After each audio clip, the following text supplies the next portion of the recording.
In this video, I'm going to show you how to change user accounts and folder name in Windows 11 or on your Windows 10. So this should be a quick and easy process video, and without further ado, let's go ahead and jump straight into it. So the first thing you need to do is to go ahead to do search menu and then just type in Netplwiz. Just make sure to type everything correctly in order for this to open up for you, as you can see right now.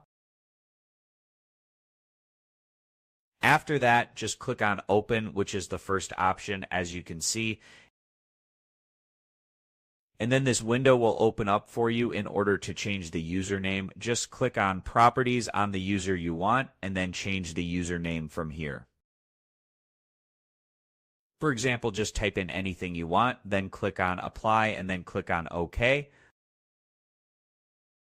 And then after that, just click on OK again, and you should be all good to go.